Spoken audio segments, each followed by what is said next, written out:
Yo, what is going on guys, Neliq here, I hope you're all having a good day. In today's video, we're going to be talking about Infinite Warfare and DLC3. Now, I've been going through Reddit a lot lately just because Reddit is a great place to find information about things that aren't necessarily officially announced or just out at all. So I was scrolling through Reddit on the Call of Duty Zombies page and I came across a title called Leak. Infinite Warfare Zombies DLC 3 information. Now, I was skeptical at first. I was like, okay, this is just maybe someone guessing what is to come for DLC 3.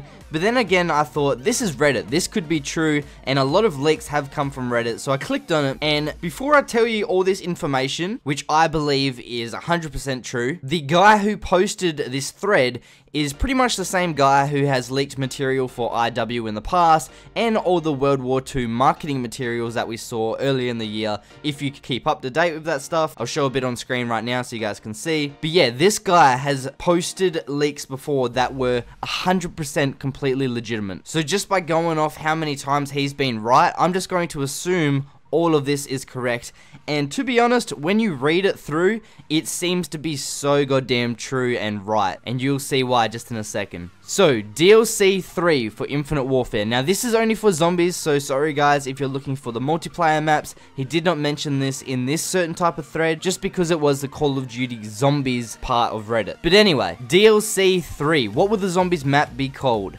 Well, he has got Attack of the Radioactive Titan, which sounds absolutely amazing. Now, if you guys have not followed Lee Ross on Twitter yet, I suggest you go ahead and do that because he posts a lot of teasers. He's basically a associate project director at Infinity Ward for zombies, and he goes ahead and posts a lot of stuff on his Twitter hinting towards a new zombies map.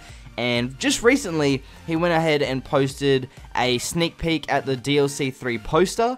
And as you can see, we don't get to look at much. You can see like a bit of the title, which is that white writing there, and then in the background you see waves crashing upon rocks. There's a bit of that green mist on the right, which is the radioactive stuff, and then there's that boat in the background. So just by having the name of the title, Attack of the Radioactive Titan, and then matching it to that little bit of the poster that we got, everything's already looking like it connects. Now, the description for this map is: located in the ocean is a large radioactive monster and sinking aircraft carriers, surrounded by toxic waste from what looks like to be a war against the monster. So now that we have the description and then looking at the poster once again, you can see that that ship in the water is probably a battleship, and they're going up against this big, massive monster that we can't necessarily see just because it's a sneak peek of the poster. But I would assume if we went more right of the poster, if we saw more of the poster, there would be a big monster standing there and everyone's trying to take it down. Now, some cool things that we get with this thread on Reddit is like the genre, the style, the setting, all that kind of stuff. I'm going to be reading it out right now.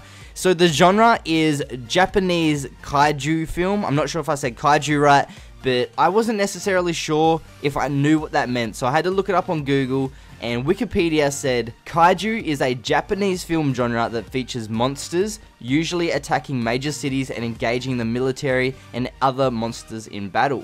So if you guys think of Godzilla, that is an example of kaiju. It's really, really cool. We're going to have this big, massive radioactive monster just going ham on a bunch of, I guess, military people. And then I'm assuming in the end, like, our 4 characters will have to take this monster down in some kind of way to retrieve the soul key. Now, as always, we have a special guest within our zombies maps these days, and the star is going to be Cassandra Peterson. And to back that theory up, Lee Ross actually recently followed her on Twitter. She is called The Real Elvira. And if you're a young person like me, you probably won't know who she is. I'm just going to read a little description on who she is from Wikipedia. It says, Cassandra Peterson is an American actress best known for her portrayal of the horror hostess character Elvira, Mistress of the Dark. She gained fame of Los Angeles television station KHG-TV, wearing a revealing black gothic cleavage enhancing gown as host of Elvira's movie Macabre. Her wickedly vampish appearance is offset by her comical character, quirky and quick-witted personality, and Valley Girl type speech. So that's who Cassandra Peterson is. You saw pictures of her on screen, so you guys got to look at her and that. So yeah, she is going to be our special guest in the brand new DLC 3 Zombies map. Now, moving on to the setting is a beachside town. So that's not too hard to imagine. Just think of a beach, think of a town on the side of it.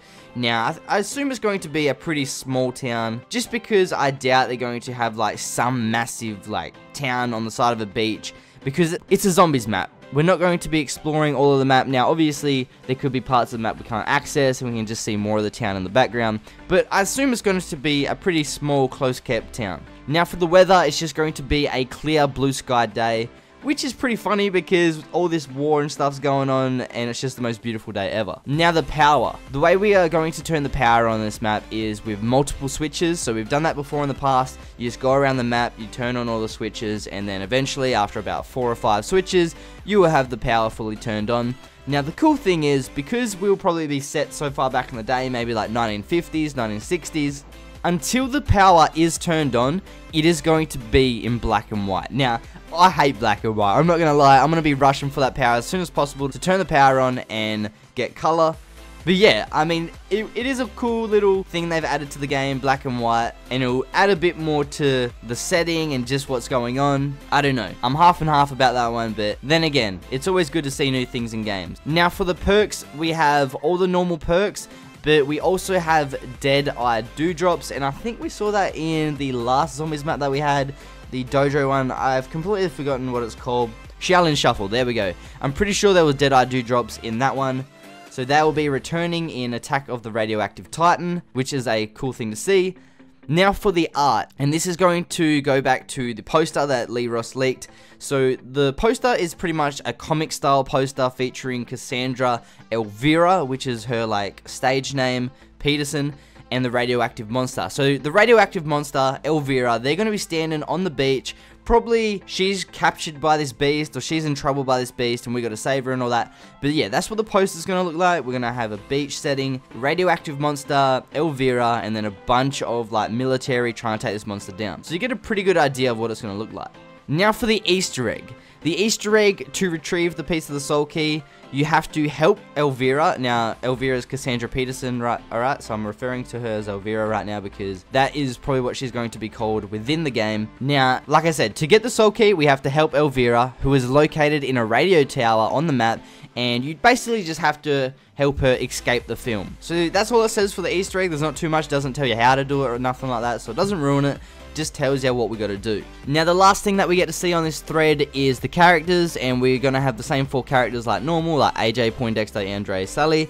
But AJ is going to be the greaser, Poindexter is going to be the scientist, Andre, the soldier, Sally, the damsel. So that is it for the thread, guys. Shout out to, his name is quite a lot of different letters, so I'm just going to post it on screen right now. I'm sorry if I didn't mention his name earlier, I really should have, but I'm sure I'll do something in the video to make sure I give him all the credit he needs. But yeah, that is it, guys. Absolutely insane. Zombies DLC 3 for Infinite Warfare. Now, keep in mind, this is a leak, and it may not be true, but just looking at this guy's background and what he's leaked before in the past about Infinite Warfare and World War II and all that, and it all being true, I believe that this is also true, so I am looking forward to this map. Sounds really cool. It's a change of setting, and I know a lot of you who probably watch anime will enjoy this kaiju type genre. So that is it, guys. Hope you guys like, comment, and subscribe. Hope you all have a good day. I'll see you guys later. Peace.